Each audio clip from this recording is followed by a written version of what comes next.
L'argent. L'argent est le maître du monde. Notre quotidien, nos projets, notre avenir dépendent de l'argent qui circule dans l'économie. Pourtant, rares sont les citoyens, les politiciens, les décideurs sachant vraiment ce qu'est l'argent, d'où vient l'argent, qui fabrique l'argent. Beaucoup croient que l'argent est fabriqué par l'État, qu'ils ont réellement de l'argent sur leur compte, et que les banques prêtent l'argent de leurs déposants quand elles font crédit. Ces trois croyances sont fausses. La confusion règne au profit d'une finance mondialisée qui, de crise en crise, renforce son pouvoir de domination et détruit lentement nos démocraties, alors même qu'une infime proportion de la population mondiale n'a jamais accumulé autant de richesses. En partant de ce que tout le monde connaît, pas à pas, en employant les termes techniques, en illustrant chaque principe par des exemples simples, ce document vous donne les bases indispensables à la compréhension du système bancaire et monétaire, et met en perspective les crises financières et économiques qui ne cessent de s'aggraver depuis 2008. La monnaie est au cœur de nos économies. Elle en est le fluide qui permet les échanges des biens et des services.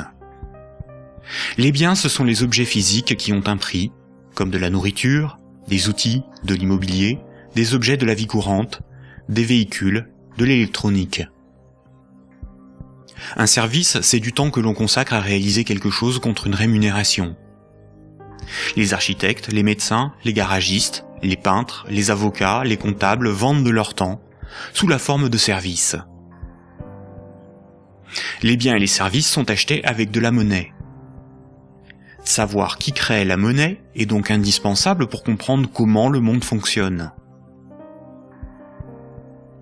La monnaie prend plusieurs formes, qu'il faut bien distinguer.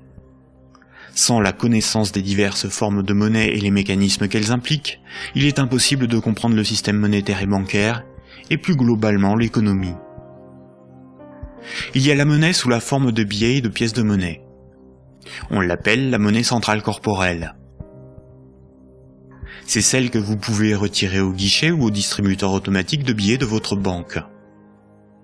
On peut la toucher, on peut partir avec, on peut physiquement la détruire. On l'appelle aussi monnaie manuelle, liquide ou espèce.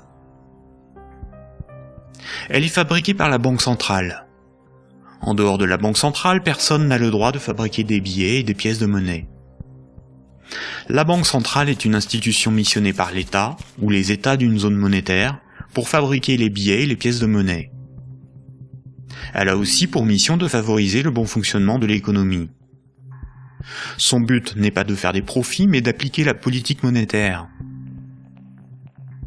En France, comme pour l'ensemble des pays de la zone euro, la Banque centrale est la BCE, ou Banque centrale européenne. La BCE gère une monnaie nommée euro. Et puis il y a un autre type de monnaie, beaucoup moins connu. C'est la monnaie qui est sur votre compte en banque, appelée monnaie scripturale. Cette monnaie n'existe que sous la forme de chiffres dans les systèmes informatiques de comptabilité des banques commerciales privées. On l'appelle aussi monnaie secondaire. Les banques commerciales privées, appelées aussi banques de second rang ou banques secondaires, sont les banques des particuliers et des entreprises, comme la BNP, le Crédit Agricole ou la Société Générale. Ce sont des entreprises privées dont le but est le profit. Les banques commerciales privées sont les distributeurs des billets et pièces de monnaie.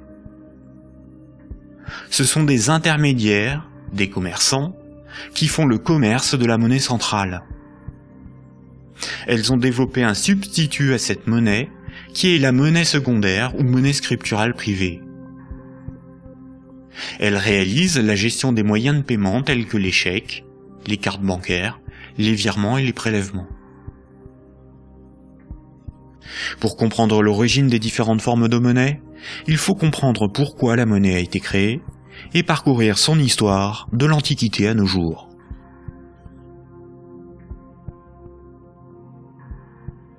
L'histoire de la monnaie s'étale sur des milliers d'années. La plupart des gens pensent que la monnaie remplace le troc. Le troc est le fait d'échanger un bien contre un autre. Par exemple, lorsque Paul et Jacques se rencontrent, Paul voudrait échanger 5 salades contre 10 kilos de pommes de terre. Sauf que si Jacques n'accepte pas de salade en échange de ses pommes de terre, il accepterait quelque chose d'autre, une denrée dont tout le monde a besoin. La monnaie serait apparue spontanément par la sélection de marchandises parmi les plus pratiques et les plus recherchées pour ces échanges immédiats. Dans un premier temps, le riz, l'avoine ou les animaux auraient été utilisés comme monnaie jusqu'à l'apparition de monnaies métalliques, d'or ou d'argent, forme ultime de monnaie. Le crédit ne serait apparu que plus tard, quand de la monnaie fut accumulée pour être prêtée à ceux qui en avaient besoin. Malheureusement, cette hypothèse n'a strictement aucune réalité historique.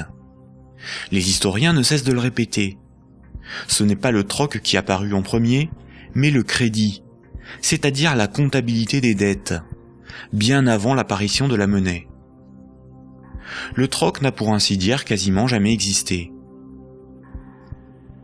Imaginons des paysans de l'Antiquité. Paul produit des salades qu'il récolte au printemps, et Jacques produit des pommes de terre qu'il récolte à l'automne. Jacques va emprunter 5 salades à Paul au printemps. Jacques doit l'équivalent de 5 salades à Paul.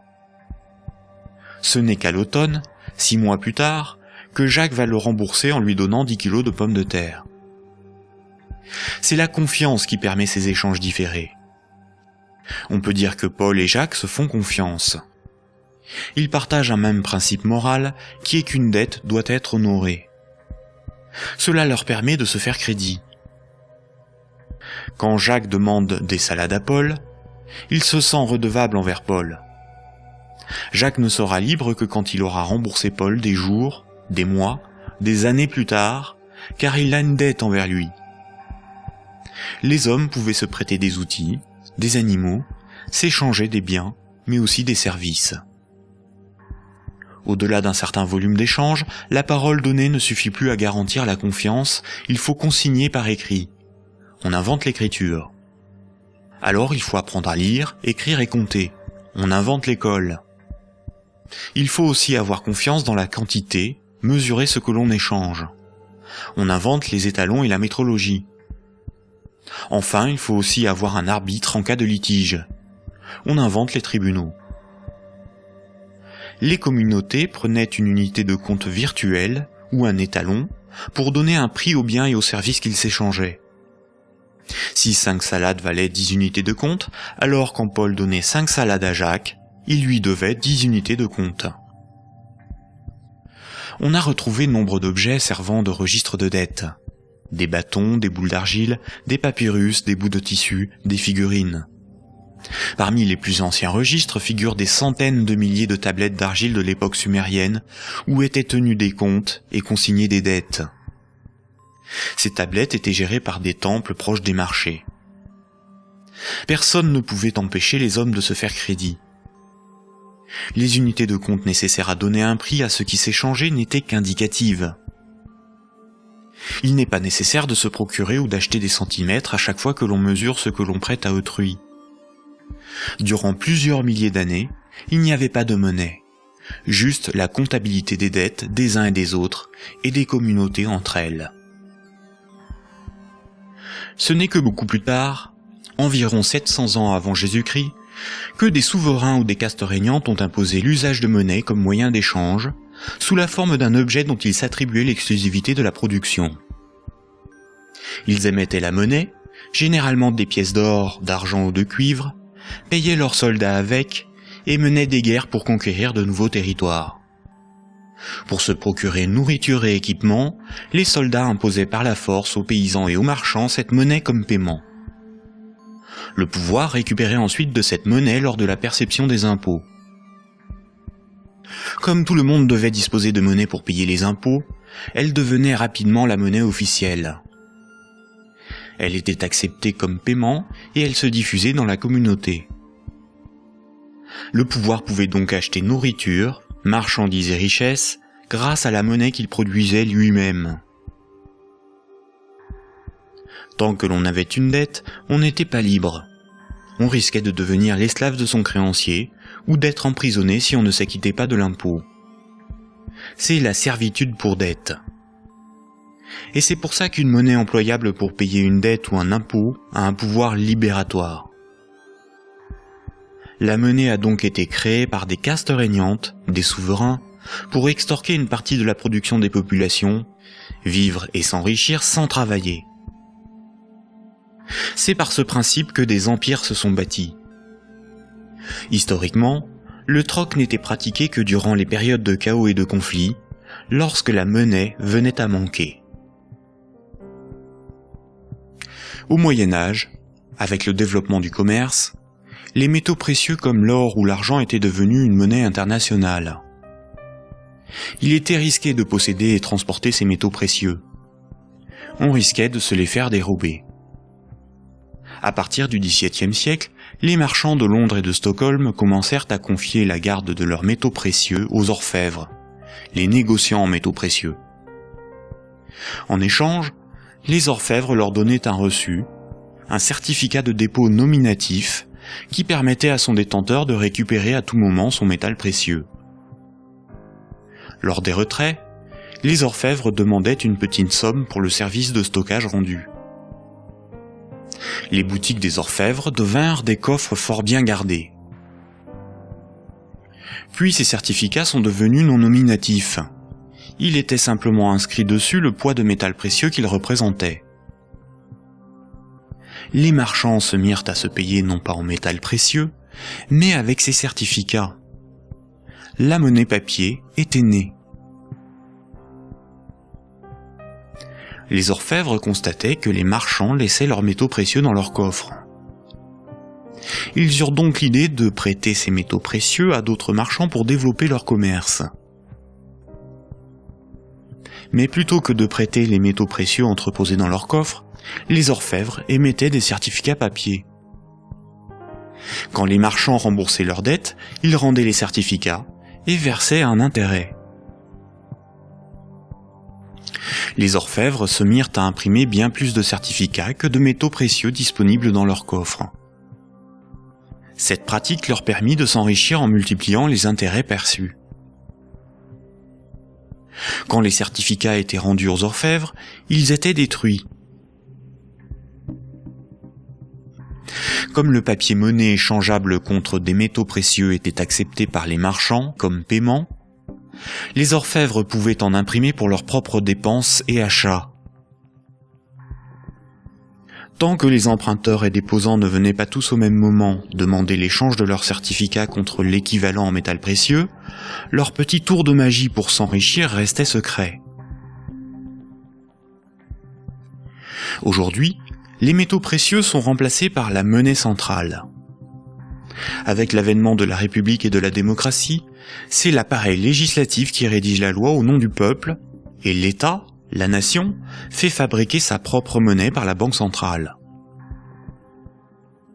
La loi dit que tout citoyen est obligé d'accepter non pas des métaux précieux, mais de la monnaie de l'État comme règlement d'une dette. C'est ce qui donne son cours légal à la monnaie de l'État. Cette monnaie est dite fiduciaire, du latin fiducia, qui veut dire confiance. Sa valeur est liée à l'assurance qu'on peut échanger des biens et services avec cette monnaie. Rappelez-vous, quand un marchand déposait des métaux précieux chez l'orfèvre, il lui donnait l'équivalent en certificat de dépôt. Plus tard, le marchand pouvait retourner chez l'orfèvre et récupérer ses métaux précieux contre ses certificats. Aujourd'hui, quand le client d'une banque dépose des billets sur son compte, la banque le crédite.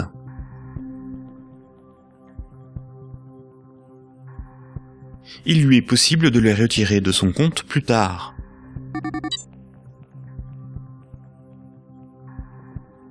La monnaie secondaire, ou monnaie scripturale privée, est l'équivalent des certificats de dépôt des orfèvres.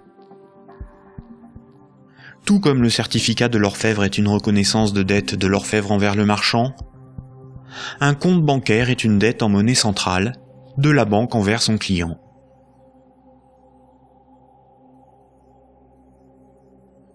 Du temps des orfèvres, quand les marchands se payaient en métaux précieux, c'est comme lorsqu'aujourd'hui, on paie les commerçants avec de la monnaie centrale, des billets de banque. Ensuite, quand les marchands se payaient avec des certificats de dépôt de l'orfèvre, c'est comme lorsqu'aujourd'hui, on paie un commerçant par un transfert de monnaie scripturale de notre compte bancaire à celui du commerçant.